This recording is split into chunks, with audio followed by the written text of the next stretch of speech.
이 자리에 계신 교우 여러분들께서는 자리에 일어나 주시고 각 가정에 계신 교우 여러분들께서는 몸과 마음을 경건해 주시기 바랍니다. 이제 영과 진리로 7월 19일 주일 예배를 하나님께 드리겠습니다. 여호와는 위대하시니 우리 하나님의 성 거룩한 산에서 극진히 찬양 받으시리로다. 터가 높고 아름다워 온 세계가 즐거워하며 큰 왕의 성 곧 북방에 있는 시온산이 그러하도다. 아멘.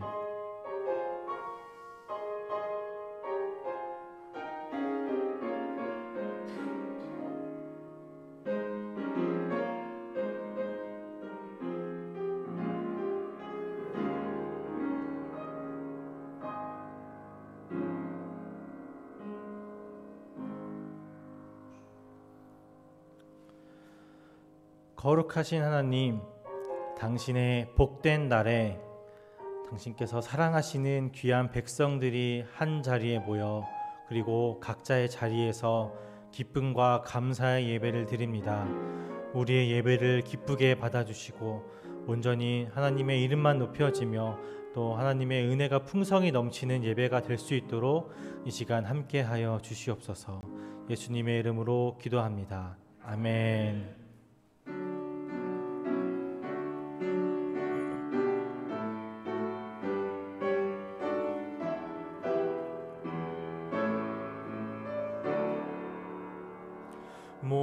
목소리 높여서 주 찬양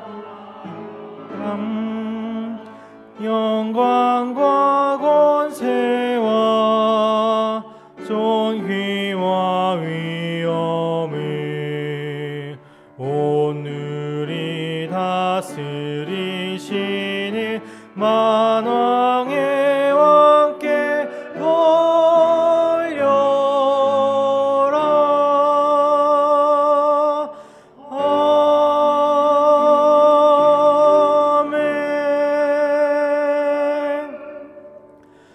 사도신경으로 우리의 믿음을 고백하겠습니다. 전능하사 천지를 만드신 하나님 아버지를 내가 믿사오며 그 외아들 우리 주 예수 그리스도를 믿사오니 이는 성령으로 잉태하사 동정녀 마리아에게 나시고 본디오 빌라도에게 고난을 받으사 십자가에 못 박혀 죽으시고 장사한 지 사흘 만에 죽은 자 가운데서 다시 살아나시며 하늘에 오르사 전능하신 하나님 우편에 앉아 계시다가 저리로서 산 자와 죽은 자를 심판하러 오시리라.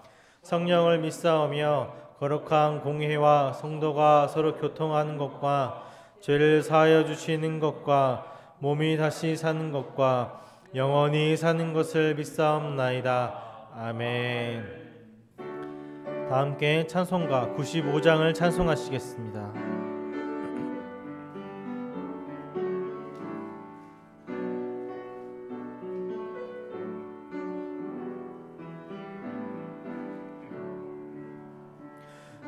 나의 기쁨 나의 소망 되시며 나의 생명이 되신 주 밤낮 불러서 찬송을 드려도 늘 하신 바의 분일세 길도 없이 거친 넓은 들에서 갈 길 못 찾아 애쓰며 이리저리로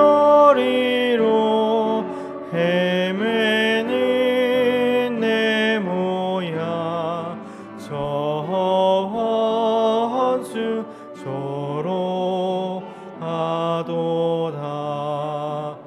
나의 신정 사모하는 예수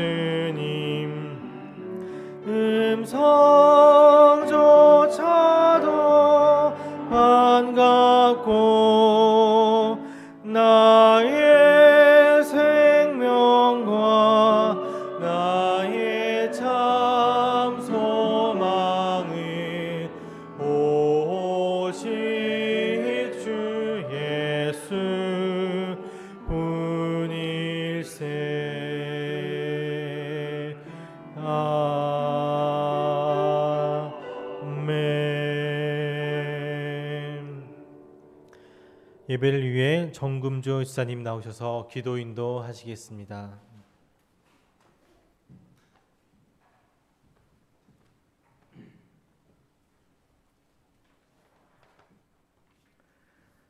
저희에게 주님의 전으로 나올 수 있는 믿음을 허락하신 은혜에 감사합니다.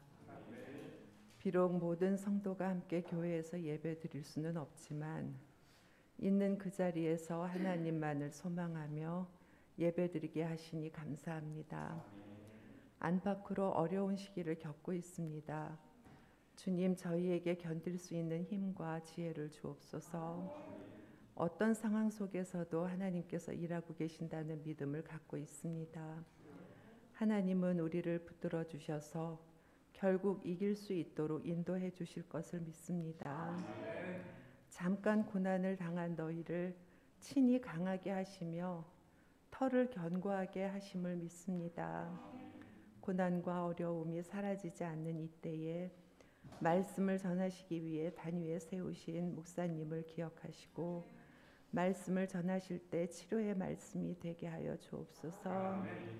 김옥녀 권사님과 박문경 집사님께 견딜 수 있는 힘과 회복의 은혜를 더하여 주옵소서. 교회의 일을 돌보고 계시는 강철우 전도사님께도 은혜를 더하여 주시옵소서. 온전히 주님만을 바라봅니다. 여기 모인 모든 성도들을 기억하여 주옵소서. 예수님 이름 받들어 간절히 기도드립니다.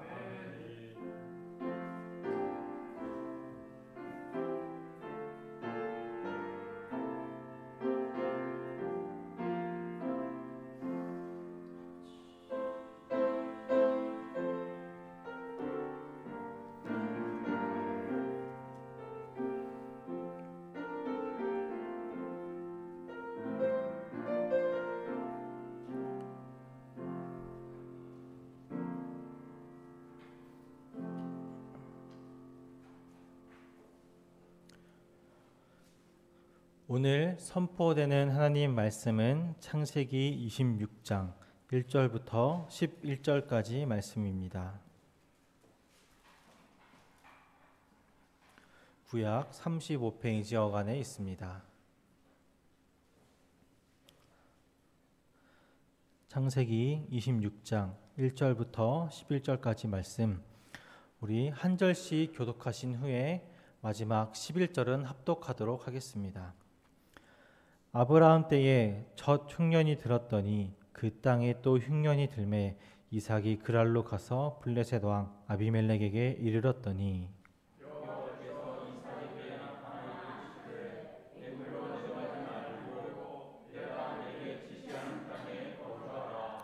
이 땅에 거류하면 내가 너와 함께 있어 내게 복을 주고 내가 이 모든 땅을 너와 내 자손에게 주리라. 내가 내 아버지 아브라함에게 맹세한 것을 이루어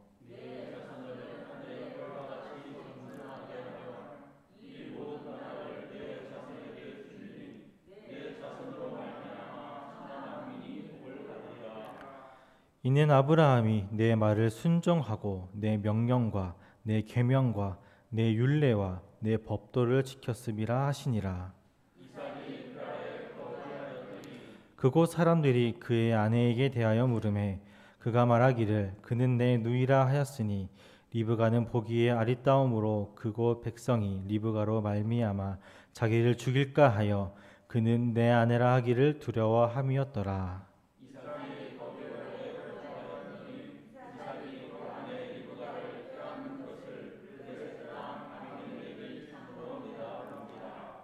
이에 아비멜렉이 이삭을 불러 이르되 그가 분명히 내 아내거늘 어찌 내 누이라 하였느냐. 이삭이 그에게 대답하되 내 생각에 그로 말미암아 내가 죽게 될까 두려워하였음이로라.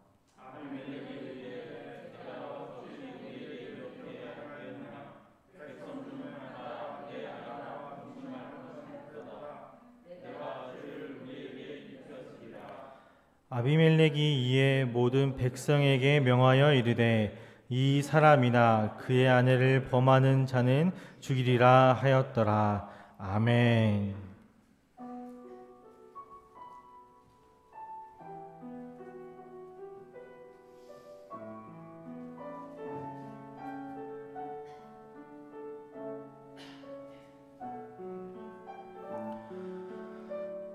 자비로우신 하나님, 은혜와 사랑에 감사드립니다.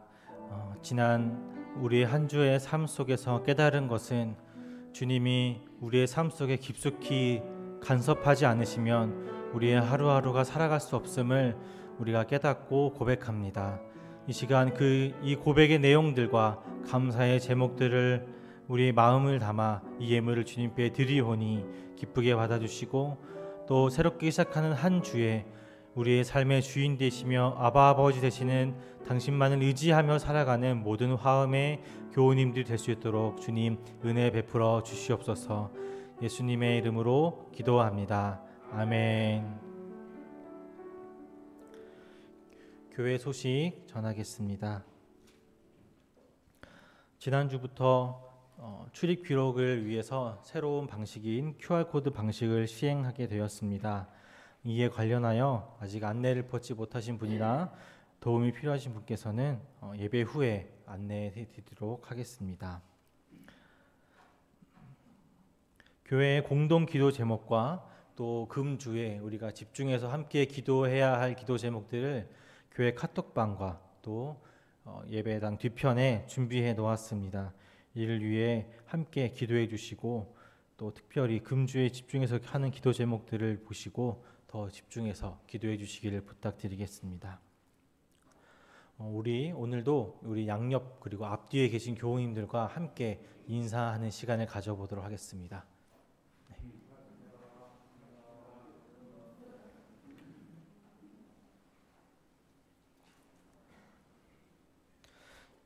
이제 찬송가 375장을 함께 찬송하실 텐데요.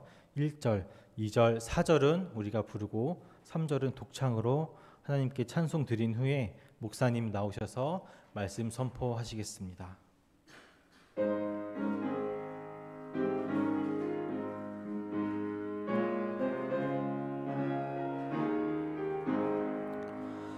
나는 갈 길 모르니 주여 인도하소서. 어디 가야 좋을지 나를 인도하소서. 어디 가야 좋을지 나를 인도하소서. 아무것도 모르니 나를 가르치소서. 어찌해야 좋을지 나를 가르치소서. 어찌해야 좋을지 나를 가르치소서.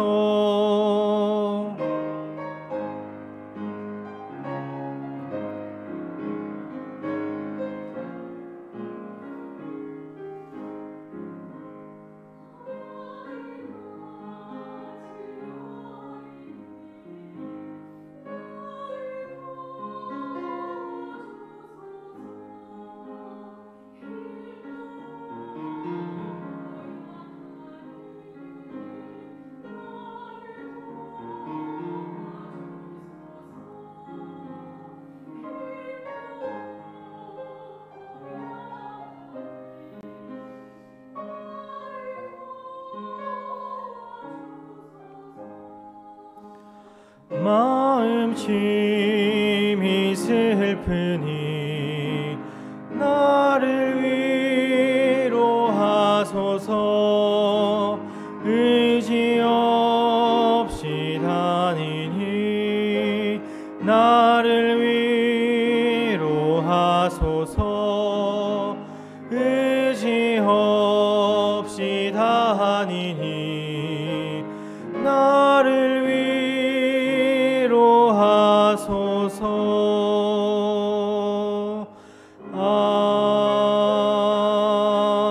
아멘.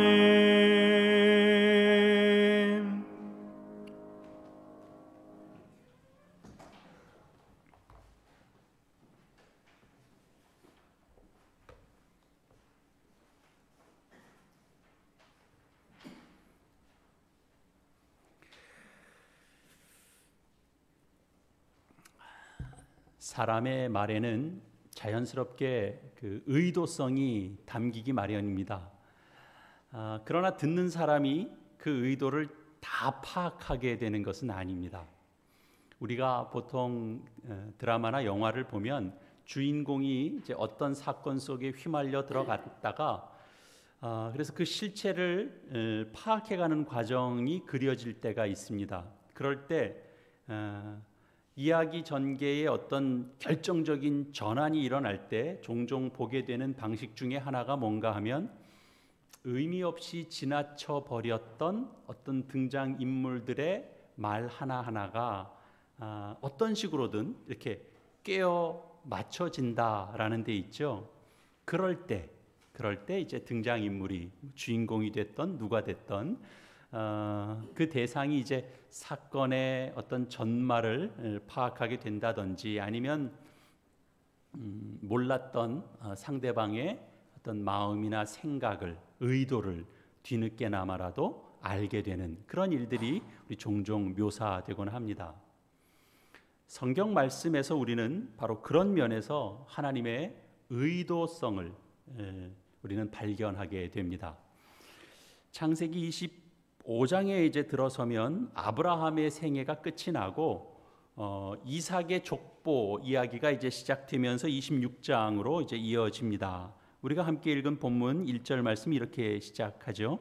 아브라함 때에 첫 흉년이 들었더니 그 땅에 또 흉년이 들매 이삭이 그랄로 가서 블레셋 왕 아비멜렉에게 이르렀더니.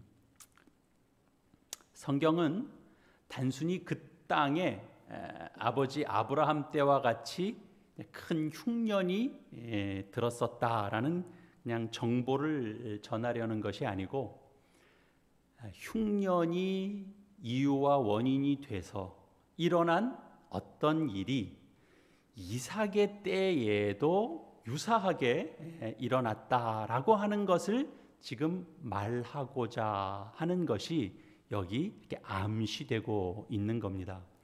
오늘 본문에서 우리는 아브라함이 겪었던 시련과 그리고 그 속에서 저질렀던 실수, 그 실수와 매우 흡사한 것이 이삭에게서도 발견되는 것을 우리는 보게 됩니다. 우리가 이해하는 바죠. 인생엔 유사성이 있고 보편성이 있습니다. 각자가 다 특별하고 다 독특한 인생을 사는 것 같지만 실상은 비슷한 부분들을 서로 담고 있습니다. 우선 인생에서 고난을 겪는다라는 사실에서 우선 그렇습니다. 고난이 없는 인생이 없고 역경이 없는 인생이 없습니다. 고난을 겪는 구체적인 정황이 다를지라도 인생에서 어떤 그 막막함 같은 것을 느끼는 그런 고난은 모든 사람이 동일하게 겪습니다. 그리고 인간은 누구나 다 죄성이 있고 그리고 매우 취약하고 연약하다라는 사실에서도 유사함을 우리는 보게 됩니다. 신자에게 있어서도 크게 다르지 않습니다. 그래서 신앙인으로서 그러니까 고난을 이제 만나고 그 고난을 겪을 때 신자다움이 좀 드러나야 하는데 기대하는 것과는 좀 다르게 나타나기도 합니다. 실제 삶에서 신자들도 실수할 때가 있습니다. 그런 차원에서 보편성이 존재하는 거죠. 아브라함의 이 옛일을 선명하게 떠올리게 하는 일이 이삭에게서도 일어난 것을 우리는 본문 말씀을 통해서 확인하죠. 그래서 사람은 긍정적인 면에서 선생이 되기도 하고 또 부정적인 면에서 또 반면 교사가 되기도 합니다. 사람들이 역사를 배우고 또 역사를 중요하게 여기는 이유가 바로 여기에 있는 겁니다. 사람은 그 자체로 타인에게 거울로서 존재합니다. 그래서 타인의 삶은 내게 좋은 점을 가르쳐 주기도 하고 그리고 또 타인의 삶은 저러면 안 되겠구나라는 그런 가르침도 주게 됩니다. 그래서 타인의 장점, 타인의 단점은 다 거울이 될 수 있는 겁니다. 왜냐하면 타인에게서 긍정적이든 부정적이든 보편적이고도 동일한 본성을 우리는 다 보게 되기 때문에 그렇습니다. 그래서 누군가의 삶을 너무 과대평가할 필요도 없고 또 과소평가해서도 안 됩니다. 최근 우리 사회가 어떤 한 사람의 공과 그리고 과에 대해서 다시 한번 생각해 보게 하는 그런 일련의 일들을 이제 우리가 겪고 있습니다. 잘한 공적과 그리고 잘못한 과오는 인간이라면 어느 누구도 피할 수 없는 것입니다. 잘한 것은 배우고 나쁜 것은 거울 삼아서 자신의 교훈으로 삼으면 됩니다. 며칠 전에 한 방송에서 전 대법관 이제 한 분이 이제 출연을 했습니다. 그분은 평생 이제 법관으로서 이제 분쟁에 대한 판결을 하는 그런 현장에 정말 줄곧 있었습니다. 그러면서 수많은 사례에서 수많은 분쟁을 판결하는 그리고 그 분쟁의 내용을 듣는 그런 사례에서 변하지 않는 공통점이 있다. 그런 말을 했습니다. 내 입장에서 공평한 것은 여지없이 상대방에게는 불합리한 것이 되더라라는 겁니다. 매우 공감이 됐습니다. 여러분도 아마 그럴 겁니다. 그러니까 우리가 서로 간에 분쟁이 생길 때 이게 맞지 않냐고 막 설득하게 되죠. 그래서 상대의 긍정을 우리는 이제 끌어내려고 하는데 그게 잘 안 되는 겁니다. 그러니까 내 입장에서 맞다라고 하는 건 자꾸 하면 할수록 상대는 자꾸 들으면 들을수록 긍정화되는 것이 아니고 계속 그 말은 불합리하게만 계속 들리기 때문입니다. 그러면 어떻게 해요? 답은 없습니다. 상대의 입장에서 생각해 보는 것이 매우 지혜롭고 중요하다라는 걸 우리는 생각해 보게 됩니다. 저는 이제 그런 차원에서 잠깐 나와서 이렇게 지나가는 어떤 방송의 한 부분이었는데 저는 저 개인에게 또 하나의 교훈을 이제 받았습니다.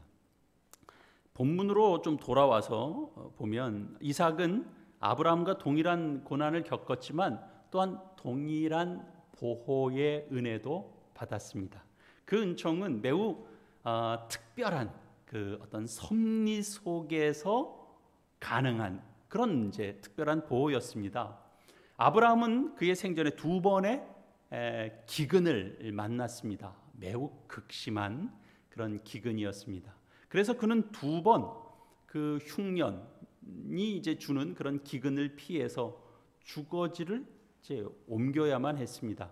이삭도 아브라함이 겪었던 그런 세파를 그 역시 피해가지 못했죠. 그래서 그는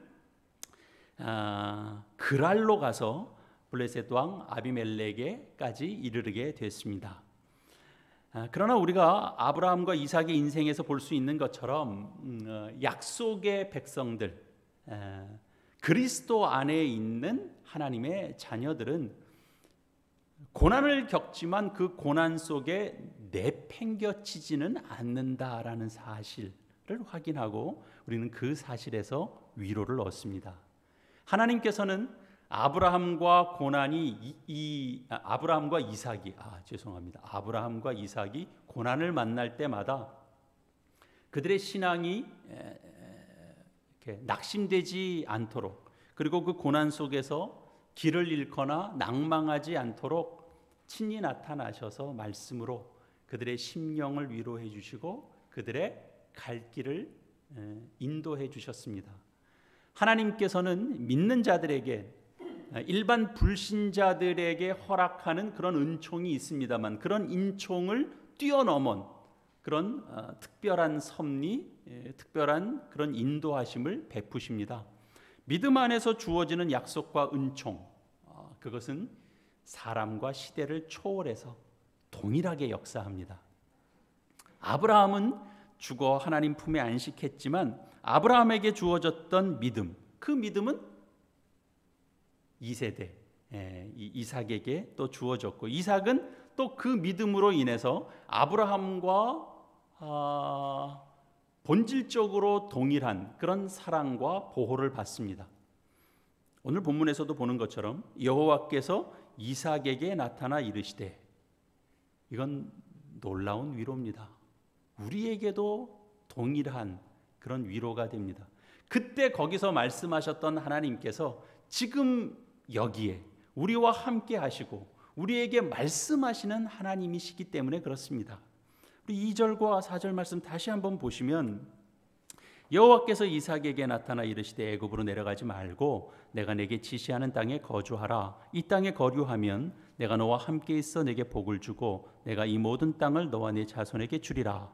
내가 내 아버지 아브라함에게 맹세한 것을 이루어 내 자손을 하늘의 별과 같이 번성하게 하며 이 모든 땅을 내 자손에게 주리니 내 자손으로 말미암아 천하 만민이 복을 받으리라.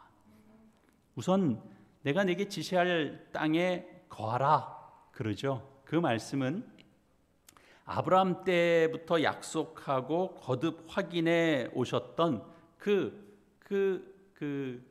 유업의 땅에 머물라라고 하시는 말씀입니다. 이 땅을 떠나지 말라라고 하시는 것은 결국 비록 어려움이 있다라는 걸 모르는 거 아니다.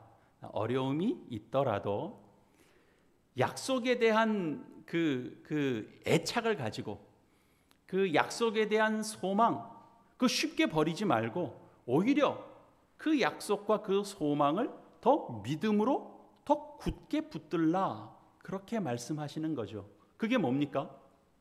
심한 기근으로 이 땅을 떠날 수밖에 없는 상황에서 약속에 대한 믿음, 소망을 견고히 하는데 정말 필요한 하나님의 적절한 배려였던 겁니다. 그때가 매우 위태로운 때이기 때문에 하나님께서 찾아와 약속의 말씀을 들려주시는 거죠. 하나님은 타이밍에 둔하신 분이 아니십니다. 이런 약속의 확인은 땅에 기근이 들어서 잠시 그 땅 떠날 수밖에 없는 그런 힘들고 어려운 상황 속에 주어졌습니다. 그리고 하나님은 약속을 기억하게 하시는 거죠. 자기 백성에게 가장 필요한 것은 이 약속에 대한 소망이기 때문에 그렇습니다. 그러나 또한 이 하나님의 이 배려와 위로는 이삭에게 있어서는 그냥 마냥 좋은 것이었을까요?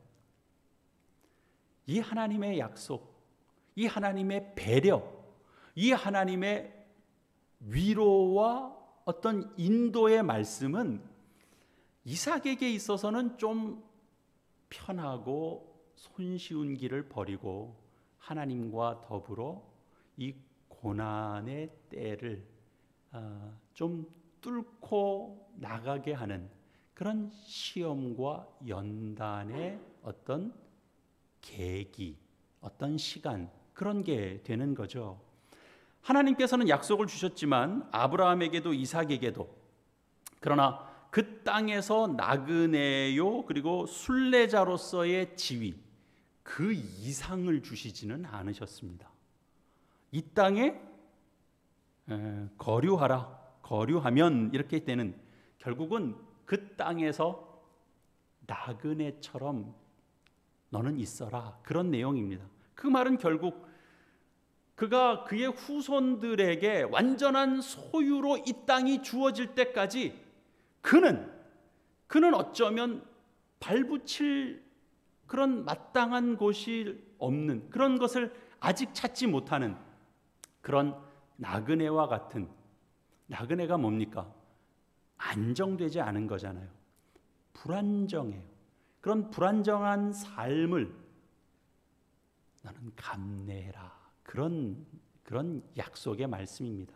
그러니까 약속된 축복은 실제로 그가 누리는 것이 아니고 사실은 약속의 어떤 형태로만 약속이 주어지고 있어요. 그 약속 속에 실제로 그 나라는 존재해요. 우리 이제 구약 말씀 선지서를 통해서나 신약에서를 다 우리가 확인하는 것처럼 해함도 상함도 없는 나라, 사망도 애통함도 곡하는 것도 아픈 것도 있지 않은 나라, 그런 나라가 실제로 나타날 것인데, 그 나타날 그 나라를 기다리면서 자기 스스로는, 그러나 그 땅에 대해서는 지금 소유권은 없는 그런 나그네처럼 그 시간을 너희는 감내해내라, 이렇게 지금 위로하고 당부하는 겁니다. 비록 약속이 아직 실현되지는 않았고 먼 훗날 하나님의 통치 속에서 이루어질 것이지만, 그러나 하나님이 이루신다니까 그건 반드시 이루어질 것이구나 라는 것을 바라보면서 그 실현과 그 완성을 내다보면서 소망을 가지고 살라, 그런 말씀이 되죠. 그래서 우리가 잘 아는 신약의 우리 히브리서 11장 믿음장에 등장하는 그런 내용들도 결국은 그 믿음과 그런 소망이 단순히 그 땅, 가나안 땅에서 이루어지는 어떤 완성, 그것만을 의미하는 게 아니라 하늘의 그 신령한 그런 하나님의 나라, 하나님의 도성까지를 다 내다보고 하는 그런 말씀이 되죠. 우리가 역으로 그 의미를 다시 한번 생각해 본다면 결국은 세상의 여러 가지 위험과 핍박과 그런 것들이 우리 속에 있고, 거기에 우리의 삶이 이렇게 완벽하게 보호되지 않죠. 노출돼 있죠. 그러다 보니까 우리의 삶이 불안정할 수 있죠. 그러니까 그런 불안정한 삶이 결국은 하나님 나라의 완성의 날까지 성도들의 삶 속에 계속될 수밖에 없다라는 걸 의미하기도 하는 것입니다. 그러니까 우리 믿음의 길을 걷고 있는 교우 여러분, 우리가 제가 가끔 그런 얘기 합니다만, 무슨 공포 영화 예고편에서나 들을 법한 그런 이야기, 무슨 임산부나 노약자들은 각별한 주의가 필요하다, 그런 말은 믿음의 인생길을 우리가 생각할 때도 가볍게 들을 이야기는 아닙니다. 제가 겁주려고 그러는 건 물론 아닙니다. 그러나 하나님께서 명령하신 이 나그네의 삶은 불안정하죠. 어려움도 있고 환난이 있죠. 그러나 그 속에서 하나님께서 함께 하시는 그런 축복의 은혜를 누리는 삶이 또한 된다라는 사실을 오늘 말씀은 강조하고 있습니다. 다시 말하면 이미 그 하나님 나라의 은혜를 누리는 가운데서 그 나라를 소망하는 자가 되는 거죠. 그 나라에 대해서 전혀 맛도 보지 않고 그냥 단순히 소망만 하는 것이 아니라 이 땅을 사는데 마치 그 세계를 내가 누리는 것처럼 그 맛을 보면서, 그러나 아직은 이루어지지 않은 하나님의 나라니까 믿음과 소망 속에서 이렇게 바라보며 나아가는 겁니다. 이삭은 장차 유업으로 주시리라고 약속하신 이 그랄 땅에 거주하게 되었지만 하나님을 경외함이 없는 땅입니다. 그 땅에서 나그네처럼 살아가는 삶은 여전히 위험에 노출되어 있습니다. 험악한 곳에 사실은 나가 있는 셈입니다. 약속을 따라 순종하는 삶이라고 해서 위험이 전혀 안 따르거나 그런 게 아닙니다. 그래서 그곳 사람들이 아내 리브가에 대해서 물으니까 내 누이라고 답하죠. 그가 아내를 누이라고 이렇게 말한 것은 결국은 아내를 아내라고 말하는 것을 두려워했던 그런 이유는 리브가의 용모가 심히 아름답기 때문에 저들이 리브가로 인해서 자신을 죽일 것이라고 생각했기 때문이라고 되어 있습니다. 아버지 아브라함 때부터 거듭됐던 일입니다. 그리고 아마 이삭도 아버지를 통해서 그런 일이 한 번 있고 만 것도 아니기 때문에 그러니까 들어서 충분히 알고 있을 법한 아버지 때에 있었던 어떤 사건이었을 겁니다. 하나님을 경외하지 않는 세상 가운데 그 속에서 사는데 하나님을 경외하는 자로 살아가는 삶은 그 위험이 늘 있는데 그 위험에 맞닥뜨려졌을 때 그것을 이겨내는 것이 생각만큼 쉽지 않다라는 걸 간접적으로 보여주는 사건입니다. 아브라함 때에도 이삭 때에도 신자가 몰라서 실수하는 게 아닙니다. 사람은 알아도 실수합니다. 반복시켜주지 않아서 실수하는 게 아니라 수없이 얘기하고 수없이 경고하고 수없이 견책하고 권면해도 시험에 맞닥뜨려지면 늘상 이기는 것이 쉽지 않습니다. 상당한 시간이 흘렀던 것으로 보여집니다. 블레셋 왕 아비멜렉이 창밖을 내다보다가 이삭이 리브가와 대단히 이렇게 친밀한 관계 속에서만 가능한 그런 행동을 하는 것을 보았습니다. 보는 순간 예사로운 관계가 아니다라는 걸 금방 알아챘죠. 이들은 부부였구나를 금방 알 수 있는 그런 이제 장면을 보았습니다. 아비멜렉이 이삭을 불러서 아내 리브가를 누이라고 속인 일에 대해서 이제 질책을 하니까 이삭이 변명하는 내용이 바로 그거죠.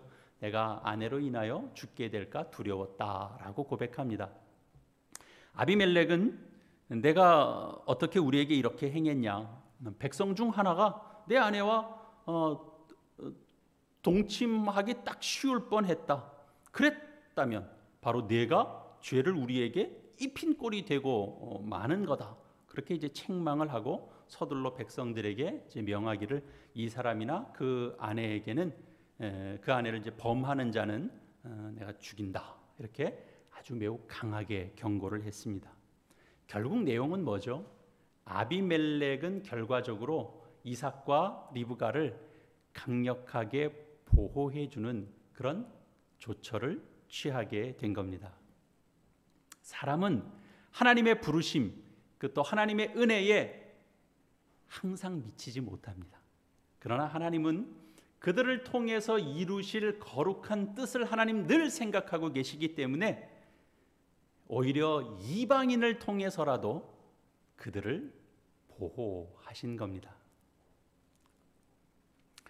사랑하는 교회 여러분, 우리는 위기의 때, 고난의 때를 이제 겪고 있습니다. 이때 다 사람들은 갈팡질팡하게 됩니다. 우리가 맞고 있는 이 코로나 바이러스로 지금 위협받고 있는 이런 때에 많은 사람들은 갈피를 못 잡습니다. 갈팡질팡합니다. 어떻게 살아야 되는가? 어떤 원칙을 가져야 되는가? 이런 때는 어떤 믿음이 필요한가? 혼란스럽습니다. 기근이 들어서 죽게 되었을 때 이삭과 그 믿음의 가정이 어디로 갈지 몰라서 염려하고 혼란스러웠었을 것. 그것이 충분히 이제 이해가 되는 그런 상황을 우리도 겪습니다. 사람들은 이런 환경이 되면, 이런 상황이 되면 인간적인 생각들을 하게 되죠. 이삭이 애굽으로 가면 애굽의 풍요의 덕을 좀 볼 수 있을 것이다 라고 생각하는 것과 같습니다. 그래서 이처럼 고난과 위기의 때 인간이 또 좌절하고 염려하고 방황하고 그러면서 생각을 하면 그때 떠오르는 생각은 세상적인 방법을 따라 판단하고 행동할 가능성이 매우 높죠. 우리가 신앙의 눈이 있습니다. 감각이 있습니다. 그러나 분명한 건 뭐냐면 우리가 가진 신앙의 눈, 매우 우리 속에 확신이 있습니다만 그러나 여전히 희미하다라고 고백할 수밖에 없습니다. 그래서 하나님께서 말씀과 성령으로 그 말씀을 조명해 주시지 않으시면 우리도 늘 신자들도 늘 오판할 수 있습니다. 고난의 때, 환난의 때 마음을 산란하게 하는 여러 가지 시련들 속에서 우리는 우리의 본성대로, 우리의 생각대로 행동하지 않도록 우리가 늘 조심해야 됩니다. 마음의 동요를 일으키는 그런 시련 속에서 하나님께 늘 무릎 꿇고 기도하며 주신 말씀을 묵상하고 하나님께서 우리의 진로를 어떻게 인도하실까라고 하는 것을 우리는 차분히 주께 물을 수 있어야 됩니다. 그리고 우리가 잘못된 길에 접어들지 않도록 인도해 주시고, 그리고 이런 시련들 속에서도 진정 보호받을 수 있는 길은 결국은 하나님께 피하는 데 달려 있다라고 하는 것을 우리는 늘 확신해야 됩니다. 우리 신약에서 고린도전서에서 말씀하는 것처럼 하나님께서 자기 백성들이 감당하지 못하는 시험은 허락하지 않는다 그러셨잖아요. 우리 모두가 위기의 시대를 살고 있습니다. 건강이 위협받고, 나라와 집안 경제가 위협받고, 그리고 신앙이 위협받는 그런 시대를 살고 있습니다. 위기라는 건 쉽게 답을 찾을 수 없는 때를 말합니다. 쉽게 답이 보이면 그걸 위기라고 얘기하지 않습니다. 오판하기 딱 좋은 때, 누구의 말이 맞는지 분간하기 어려운 때, 그런 때가 위기의 때입니다. 이런 위기 속에서 오판을 줄이는 길은 단 한 가지입니다. 세상이 하는 말을 듣는 것이 아니라 생명의 길을 제시하는 그런 우리 하나님이 계시다라는 사실을 우리가 굳게 확신하고 그분의 선하신 손길을 신뢰하는 것입니다. 성경은 우리에게 하나님만 섬기라고 말씀합니다. 예수 그리스도 안에서만 구원이 있다라고 말합니다. 이것만큼 편파적이고 일방적인 요구가 또 어디 있겠습니까? 그러나 우리는 이것을 불공평하다라고 얘기하지 않고 불공정하다라고 얘기하지 않습니다. 왜냐? 하나님만 섬겨라, 예수 그리스도 안에만 구원이 있다라는 것은 결국 하나님의 은혜, 하나님의 사랑, 하나님께서 복 주시려고 하는 그의 의지, 그의 작정과 그의 열심이 신자들 앞에 정말 딱 하나의 길로 제시될 때 바로 그렇게 표현되는 겁니다. 그 길이 가장 복된 길이다라고 하는 것을 강조하는 그런 표현이죠. 불합리한 게 아니고 편파적인 게 아니고. 가장 큰 복은 뭐냐? 건강하고 그리고 성공하고 그리고 부유한 것이 아니고 하나님의 약속을 기억하며 그의 뜻과 그의 의지를 받들어 섬기는 삶입니다. 성경 말씀은 결국 하나님의 말씀을 알고 하나님의 말씀을 붙잡는 것을 바로 하나님을 의지하는 것으로 삼는 그런 인생은 건강하지 않거나 그래서 병들거나 건강하거나 병들거나 또 부유하거나 뭐 가난하거나 그런 것과 상관없이 가장 복된 삶이라고 우리에게 말씀해 줍니다. 그러니 제발 하나님의 복은 정말 좋은데요, 하나님의 복은 그냥 고단하지 않는 삶과 함께 누리는 게 가장 금상첨화 같으니까 하나님 기왕 주시려면 그런 복을 주십시오라고 말하지 마십시오. 그건 하나님께서 우리에게 주시는 말씀, 하나님께서 우리에게 주시는 약속을 내 식으로 비트는 행위가 되는 겁니다. 우리 가운데 어느 한 사람도 하나님은 우리를 그냥 놔두지 않으실 겁니다. 우리를 간섭하시되 우리를 때로는 대단히 위험한 지경까지 몰아가시기도 하십니다. 그래서 아슬아슬하게도 하시고 때로는 한숨 쉬게도 하시고 낙심하게도 하시고 갈 바를 알지 못하게도 하시는데, 그런데 그 속에서 보호하시고 그 속에서 하나님이 인도하십니다. 세상이 말하는 행복 분명히 존재합니다. 그러나 우리는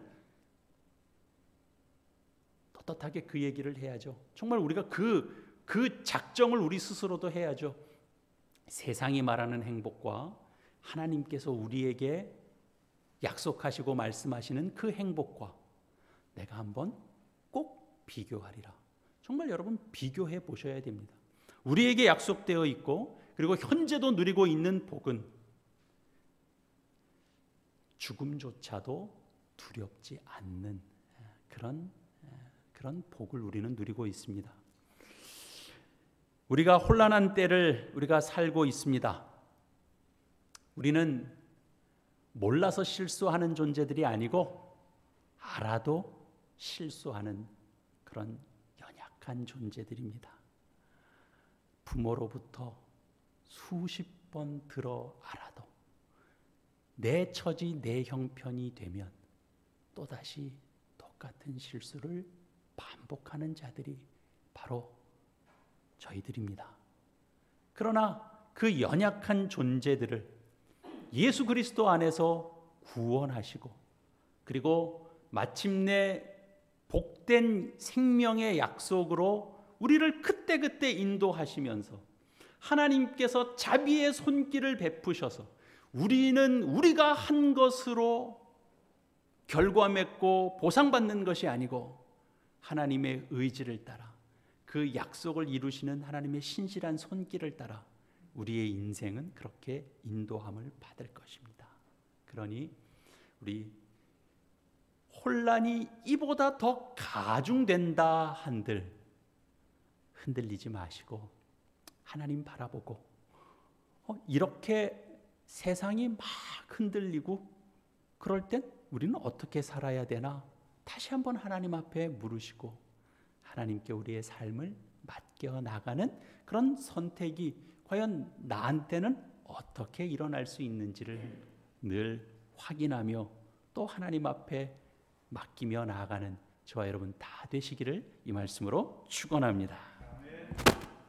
우리 시간 함께 주신 말씀 또 기억하면서 우리가 이 말씀과 어떻게 조화를 이루는 우리의 삶이 될 것인가 하나님 앞에 간구하시면서 또 새 마음을 다지는 우리 화음의 기도를 다 함께 드리시겠습니다.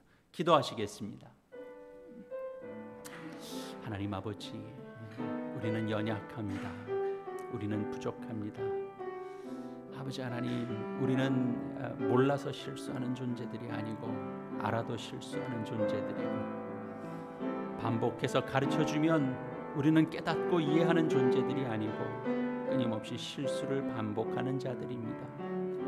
하나님은 우리가 가장 흔들리고 가장 연약하고 가장 부족한 때가 어느 때인지 가장 잘 아시는 분이시니 주님, 이삭에게 가장 위험하고 힘든 때 찾아와서 말씀해 주신 것처럼 오늘 이 시간 우리에게도 아버지 하나님 가장 위태로운 때를 살고 있습니다. 지금 우리는 흔들리고 있사오니 주님, 주의 말씀 듣게 해주시고 인도해 주시고 함께 하시는 은혜들을 경험하고 맛볼 수 있게 하여 주시옵소서. 주님, 하나님만 섬기는 것이 무엇인지 알아가기를 소원합니다. 하나님, 우리에게 이 땅에서 나그네로 살지만 그러나 영원한 소망을 바라보며 살아가는 믿음의 사람들 되게 하시되 하나님, 그것이 외롭지 않게 하시고 슬프지 않게 하시고 기쁨과 감사와 감격이 되게 하여 주시옵소서. 우리가 하나님만 믿고 따라가는 의지의 삶을 살아갈 수 있게 주님 도와주시옵소서.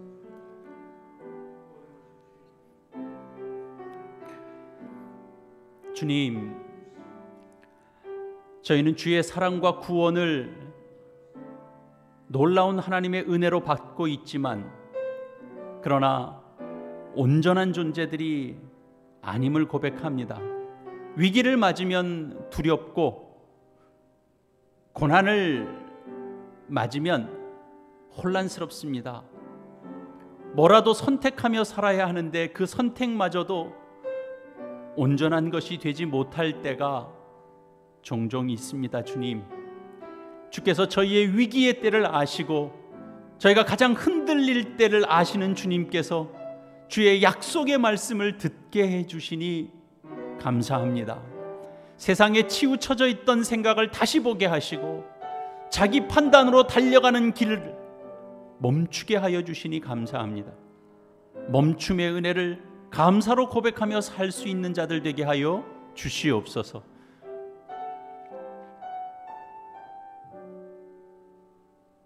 주의 말씀을 순종하며 선택하며 따라가면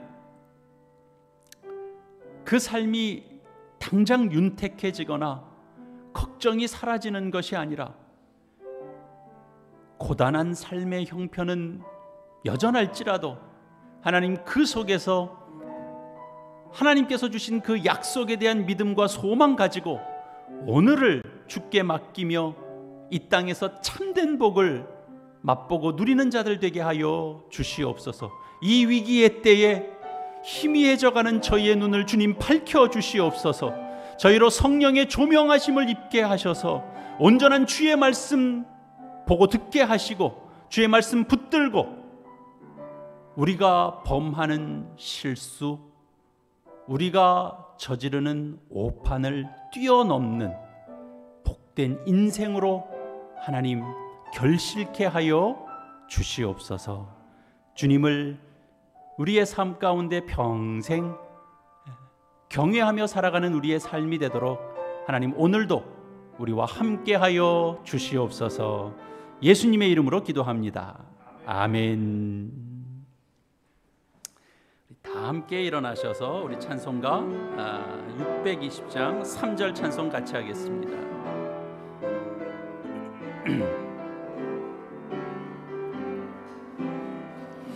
여기에 모인 우리 사랑받는 주의 자녀라.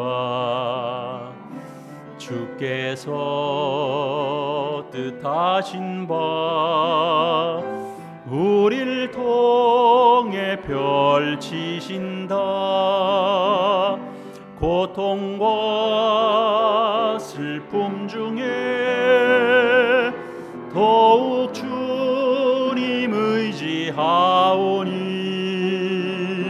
어려움 이겨내고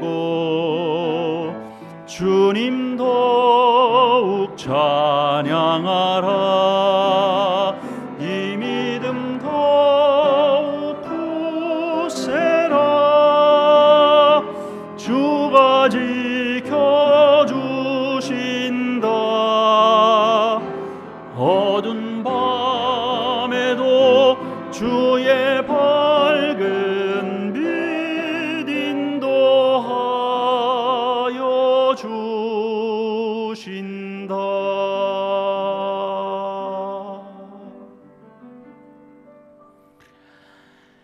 이제 여러분은 세상 속으로 나아가게 됩니다.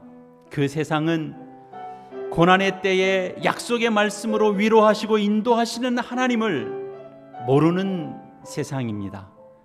그 세상에서 고난과 위기의 때에도 변함없이 함께 하시는 그 하나님을 신뢰하고 그의 약속의 말씀을 의지하는 그 삶의 복을 누리시는 여러분 모두가 되기를 축원합니다. 이제는 우리 주 예수 그리스도의 은혜와 하나님 아버지의 무한하신 사랑과 성령의 교통하심이 복된 주일 기쁨과 감격으로 예배드리고 성령의 조명하심을 따라 말씀의 참된 뜻을 발견하고 새로운 마음을 다짐하고 돌아가는 모든 성도들 위해 영원토록 함께 있을지어다. 아멘.